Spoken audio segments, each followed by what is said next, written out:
രാവിലെ തന്നെ ചേട്ടനെ അനിയനും കൂടിയിട്ട് ചെസ്സ് കളിയില്ല. ഇന്ന് പിന്നെ സ്കൂളും ഇല്ല. കുറച്ച് ദിവസങ്ങളായി കുഞ്ഞു എനിക്ക് ചെസ്സ് മേടിച്ച് അയച്ചാന്ന് പറയാൻ തുടങ്ങിയിട്ട്. അപ്പോൾ പിന്നെ ഇന്നലെ പുറത്ത് പോയപ്പോൾ മേടിച്ചു കൊണ്ടെന്താ അത് കിട്ടിയപ്പോൾ പിന്നെ അതുമലായി രണ്ടുപേരും കൂടിയിട്ട്. രാവിലത്തെ ബ്രേക്ക്ഫാസ്റ്റ് ഒക്കെ കഴിഞ്ഞു. ഇനി ഉച്ചയ്ക്കിലേക്കുള്ളത് തയ്യാറാക്കണം. രാവിലെ ഇന്ന് ദോശയായിരുന്നു കേട്ടോ. അപ്പോൾ ഉച്ചയ്ക്കിലേക്ക് കൈപ്പക്ക മീൻകറി വെക്കാമെന്നാണ് വിചാരിച്ചത്. പകുതി കൈപ്പക്ക കേട്ടോ ഫ്രിഡ്ജിലിരിക്കേണ്ടായിരുന്നത്. അതിൻ്റെ പകുതി 2-3 ദിവസം മുന്നേ ഇതുപോലെ തന്നെ മീൻകറി വെച്ചിട്ടുണ്ടായിരുന്നു. ഇവിടെ കൈപ്പക്കായ മറ്റെങ്ങനെ വെച്ചാലും ഇഷ്ടാവില്ല. ഉപ്പേരിയൊക്കെ വെക്കുന്നതൊന്നും തീരെ ഇഷ്ടമില്ല. ഇവിടെ ആകെ കൂടി ഇഷ്ടമുള്ളത് കൈപ്പക്കായ ഇങ്ങനെ മീൻകറി വെക്കുന്നത് മാത്രം. ഈ കറിയിലേക്ക് മെയിനായിട്ട് വേണ്ടത് കൈപ്പക്കായും സവാളയാണ് കേട്ടോ. ഞാൻ കൈപ്പക്കായ എടുത്ത് അതിൻ്റെ ഉള്ളിലത്തെ കുരുവൊക്കെ മാറ്റിയിട്ട് അതിങ്ങനെ ചെറിയ ചെറിയ കഷ്ണങ്ങളാക്കിയിട്ട് ആദ്യം അരിഞ്ഞെടുക്കാം. പിന്നെ അത് വീണ്ടും ചെറിയതായിട്ട് നൈസായിട്ട് നീളത്തിൽ അരിഞ്ഞെടുക്കണം. നാളിരപ്പല്ലാട്ടാ ഈ കറി വയ്ക്കുക. ഇതിൽ മാങ്ങിയിട്ട് വെക്കുകയാണെങ്കിൽ ഒന്നുകൂടി നല്ല ടേസ്റ്റ് ആട്ടാ. മാങ്ങയുള്ള സീസണിലൊക്കെ ഇതുപോലെ കൈപ്പക്ക കറി മാങ്ങിയിട്ട് വെക്കാറുണ്ട്. ഇപ്പോൾ എന്തായാലും മാങ്ങിയില്ലാത്ത കാരണം ഞാൻ കുടമ്പുളി ഇട്ടിട്ടാണ് വെക്കുന്നത്.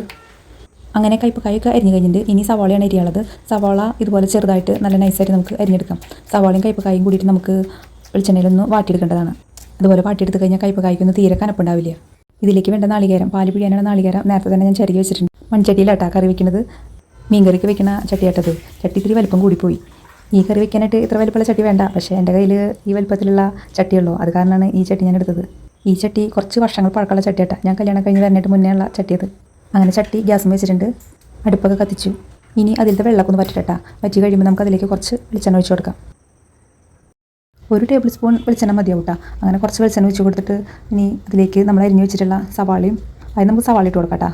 സവാള ഉപ്പിട്ടിട്ട് ചെറുതായി ഒന്ന് വാട്ടിയെടുക്കാം. അതും വാട്ടിയെടുക്കുമ്പോൾ തന്നെ നമുക്ക് അതിൻ്റെ കൂടെ തന്നെ കൈപ്പക്കായും കൂടി ഇട്ട് കൊടുക്കാം കേട്ടോ.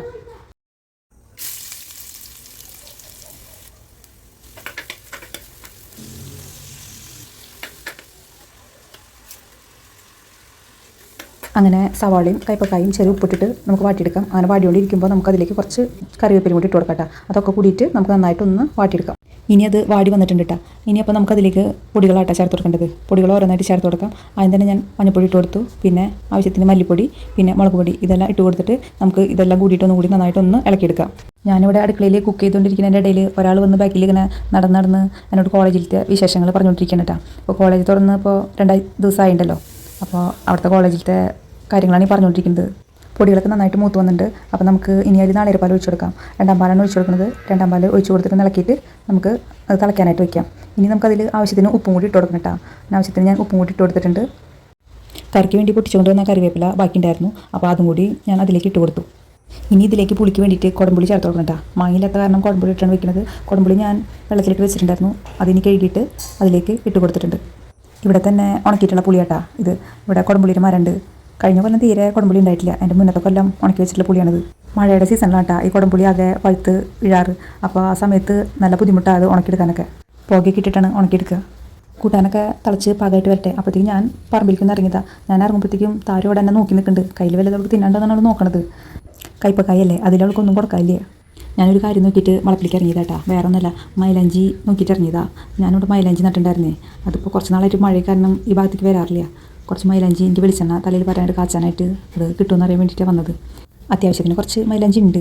ഇപ്പോൾ മഴ കാരണം ഇവിടെ തീരെ വരാറുണ്ടായിരുന്നില്ല. അത് കാരണം ഇവിടെ നിറച്ചും പുല്ലൊക്കെ മുളച്ചു. അല്ലെങ്കിൽ ഇവിടുത്തെ പുല്ലൊക്കെ പറിച്ചിട്ട് വൃത്തിയാക്കി കിടക്കണതാണ്.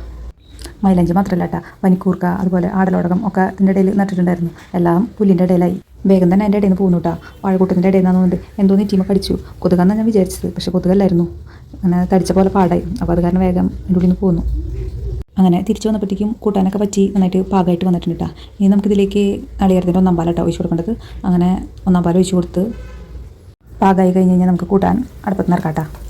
അങ്ങനെ കൈപ്പക്കായ കൊണ്ടുള്ള മീൻകറി റെഡി ആയിട്ടുണ്ട് കേട്ടോ. ഇനി നമുക്കത് കാച്ചണം. അതിന് വേണ്ടിയിട്ട് നന്നായിട്ട് ചെറിയ ഉള്ളി വെളിച്ചെണ്ണയിൽ മൂപ്പിച്ചിട്ട് അതിലേക്ക് ഒഴിച്ച് കൊടുക്കാം. ഇനി പപ്പടം കൂടി കാച്ചുണ്ടായിരുന്നു കേട്ടോ. അപ്പോൾ വേഗം പപ്പടം കൂടി എടുത്ത് കാച്ചി. ഇത്ര നേരം മഴയ്ക്കൊരു തോർച്ചയുണ്ടായിരുന്നു കേട്ടോ. ഇപ്പോൾ നല്ല മഴ പെയ്യുന്നുണ്ട് പുറത്ത്. അങ്ങനെ പപ്പടമൊക്കെ കാച്ചി ചെപ്പിലിട്ട് വെച്ചു. അപ്പോൾ ഇന്ന് ഉച്ചയ്ക്ക് കൈപ്പക്ക വെച്ചിട്ടുള്ള മീൻകറിയും പിന്നെ പപ്പടമായിരുന്നു കേട്ടോ.